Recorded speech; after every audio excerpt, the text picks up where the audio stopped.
Guardiões são protetores.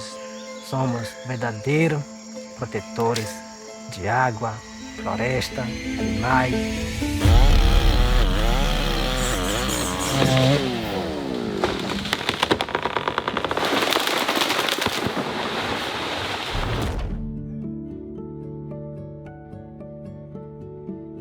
I'm here with the directors of We Are Guardians, Edivan Guajajara, Chelsea Greene, and Rob Grobman. It's a pleasure to have you here.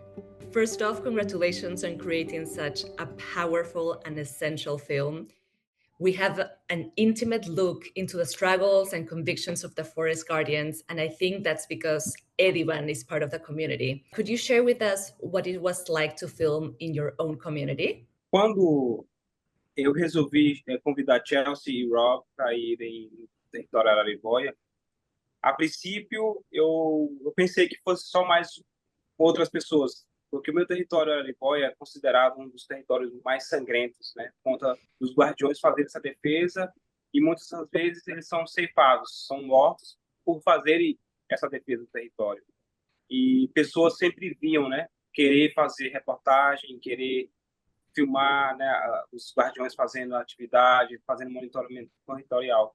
Então, a princípio, eu pensei que fosse, pode ser só mais um repórter que está vindo e que vai pegar as imagens e vai embora, né? Então, mas eu achei tão importante a vida deles e também a participação direta dos povos indígenas, de um indígena, principalmente, que sou eu, que compõe a equipe, somos guardiões. Eu acho que faz todo sentido e também faz com que as coisas estejam da forma correta, porque eu acho que se não tivesse a participação indígena no filme, seria uma outra história. E quando eu levei Chelsea Rock no meu território, mas na perspectiva de mostrar mesmo o que estava acontecendo, né, para o mundo, não só para ficar no território ou então no Brasil, eu queria algo maior do que isso. Então, eu também me dediquei muito, né, para isso acontecer com Rob, Chelsea. Eu não queria, não quero que seja só apenas um filme. Somos Guardiões tem que ser algo para todo mundo, para as pessoas se sensibilizarem, para as pessoas pensarem o que a gente está fazendo de importante nessa vida.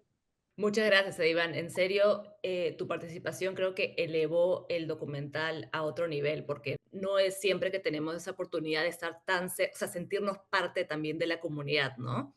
Muchas gracias. The film showcases a range of voices, which is one of the things that I love about the film, including the ones of the loggers, like Valdir Duarte. Finding Valdir, I think, was in a lot of ways an incredibly beautiful and surprising experience for us. You know, he has a really incredible heart. He took incredible care of us as we were there with him, him and his whole crew. And they were very forthcoming to share their perspective and their story, as though, you know, they had been marginalized and left out of that opportunity throughout their lives. So one of those really, truly incredible experiences in my life. The film highlights kind of like a common thread among its diverse stories. For me, it's whether about the guardians, the loggers, the small-scale farmers, but it's centered on the themes of survival and love, you know, often leading to conflicting outcomes, such as protecting ancestral forests versus exploiting them, right? Essentially, all of them are doing what they're doing to protect their families and to escape poverty. I applaud you for giving us all these perspectives and making us think before pointing fingers and villainizing people. I think they're motivated by the same things that the most everyone is, you know. And I think we as a society need to provide better opportunities for people and recognize that these extractive industries are destroying not only the forest, they're destroying us because we're so intertwined. Our health is so intertwined with the health of the forest all over the world, but especially in the Amazon. As Chelsea said, you know, this is a hub and a central meeting point of so much biodiversity, of so much fresh water creation, both in the sky and on the ground. It really is like the heart of our world, and we need to protect our heart. Part of the interesting thing about the Indigenous perspective that is like They haven't subscribed as much to the idea of capitalism, to the need, constantly needing things for happiness. And I think we need to look at ourselves and like what makes us happy, you know, time with our families, having fresh food. And it's so hard for people all over the world to even access those two basic human rights, that we have a serious problem with the system if we're destroying our own life force to be able to feed the greed of the very wealthy. And how do you reconcile that? We have to put an end to the greed in the capitalist system, and we have to show examples in media of people working a different way. At the heart of it all, we have to feel differently in our hearts about what is actually driving us, what's making us happy, and change the system to work for that, because it's also going to work for nature, because we need nature. Exactly. And I think that one of the most striking things that I saw in the film is that, for example, I think it was the farmer that said, oh, I feel that it's a shame, you know, that indigenous populations have so much territory because they're not using it, you know, and that's a complete utilitarian way of thinking. And that's how, of course, Bolsonaro thinks and thought, you know. Also, activist Puir Tembe said, to be born indigenous is to be born with blood of resistance, which rings true for many communities across the world. How crucial was Puir's role in representing this ongoing battle politically? Puir is extremely inspiring, and I think all women should look up to women idols like herself to know how to take our power in the system, because we've had a patriarchal system for so long, and look at how far that's gotten us. We need to be able to have inclusion and diversity in our institutions and in our places of power, and that is Puir's you know, that's her whole spiel that she's given her whole life, and she's just headed in that direction, and it's amazing like what she's been able to achieve so far. And what an incredible ending to the film, and a beacon of hope. And we're going to need a lot more of that. We're going to need equal representation in government. So let's continue down this road of Puir. So in the storytelling, though, Marçal, he relies on the forest. He literally needs the forest to catch the fish and the animals that he feeds his family. And you know, everything that's happening to the forest is affecting their meals day to day. We were left to the city to fight, so we needed somebody who's on the inside and the outside from the Indigenous community to tell the story, so that people could feel this like teddy bear warrior spirit of Marçal. He literally needs the forest, and then Puir is like this warrior woman out in the world, going to climate summits that we needed to bring in, like, what is the world doing about climate change and the destruction of the Amazon? And I love that you included also Puir saying she was at the COP and she said, like, we are not just here for the photo op, we need a space for dialogue. And her actually asking them, you know, for space for dialogue, need more of that. And you pointed that out on the film, and I was like, yes. Where Guardians make the case for more accountability from corporations and more direct actions from politicians to stop extreme deforestation, echoing Puir's call for a shift in mindset when she said it's not just about thinking about it, but it's about reforesting the mind, which I think it's brilliant, by the way. How can the audience help make this change happen? First of all, reforesting your mind is a really good place to start, because in the heart of it all, this way that we look at our lives and what is important to us, what is important to our happiness, needs to come into our daily decisions. And it's not just the decisions, but your actions. Like when you enter the supermarket, don't buy store brand meat. It's probably from JBS, or the chicken is fed by soy from Cargill. 78% of the soy coming out of the Amazon is fed to animals. Pigs in China is a huge one.